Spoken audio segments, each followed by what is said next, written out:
Et bonjour les amis, j'espère que vous allez bien. Alors aujourd'hui, pour faire suite à la précédente vidéo où je vous montrais comment remplacer mes amortisseurs et ou coupelles avant sur ma Golf 6 GTI, aujourd'hui nous allons nous occuper de la Golf 7 de Vincent et remplacer les amortisseurs et ou coupelles arrière. C'est parti.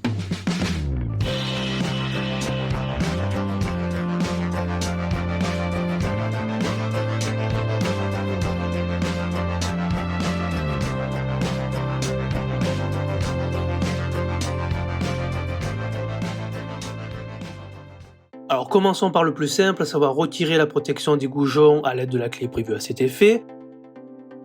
Ensuite on prend la clé et on va faire partir les goujons. On soulève ensuite la voiture en veillant bien à mettre le cric sur les points d'ancrage.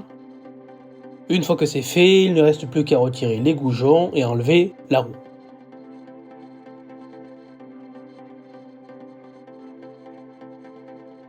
On se munit maintenant d'une clé Torx pour faire partir les trois petites vis qui retiennent la protection du passage de roue arrière.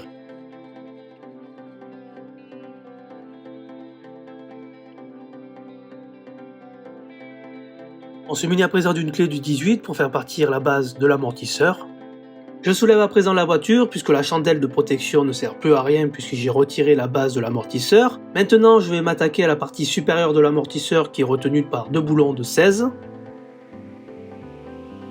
Il ne me reste plus qu'à retirer l'amortisseur. Alors sur la vidéo, vous pouvez constater que le disque est relativement haut, tout simplement parce que j'ai défait inutilement un goujon. Voilà à quoi ressemble le haut de l'amortisseur. Alors maintenant, on va retirer la protection de la coupelle. Soit vous le faites avec vos ongles, soit vous le faites directement avec un petit tournevis plat. Si vous avez une clé à choc, vous pouvez défaire la coupelle à l'aide d'une douille de 16. Si ce n'est pas le cas, vous prenez une clé à œil et vous venez freiner également l'amortisseur puisqu'autrement il va tourner à l'aide d'une clé. Alors moi, je n'avais pas de clé spécifique, j'ai donc pris une clé à molette. Petite surprise du chef sur la Golf 7, puisque ça sent bon l'économie d'échelle, vous avez désormais un petit serflex qui retient la protection de l'amortisseur. Donc pour changer la coupelle, il faudra retirer le serflex à l'aide d'une pince coupante, vous remettez la protection sur la nouvelle coupelle et vous remettez un nouveau serflex.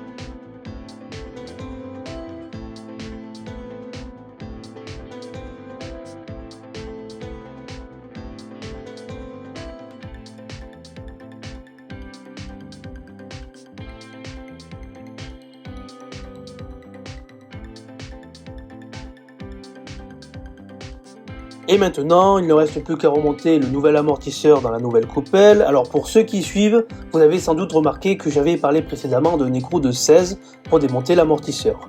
Alors que là sur la vidéo, on peut constater que c'est clairement du 15. La raison est toute simple, c'est que entre temps on a eu un petit problème. On a été obligé de remplacer les amortisseurs par du Monroe. Et du coup, Monroe équipe ses amortisseurs en 15 au lieu du 16 d'origine. Est-ce que vous pensez qu'il est mort? Voilà. Journée de merde. On pompe l'amortisseur pour changer la coupelle. Et voilà, il est mort. Bon, heureusement, il y en avait en stock. Donc on va remonter ça, mais bon, c'était pas prévu. Voilà les amis, c'est tout pour aujourd'hui. Pour rappel, du moment que vous touchez un amortisseur à une coupelle, il faudra impérativement par la suite aller dans un centre spécialisé effectuer une géométrie, puisque même si d'apparence vous n'avez pas l'air d'avoir touché un réglage, ben ça va toujours se dérégler. Et pour terminer, si cette vidéo vous a plu, n'hésitez pas à la liker, la partager, à vous abonner à la chaîne YouTube si ce n'est pas encore fait. Sur ce, je vous laisse, prenez soin de vous et à bientôt.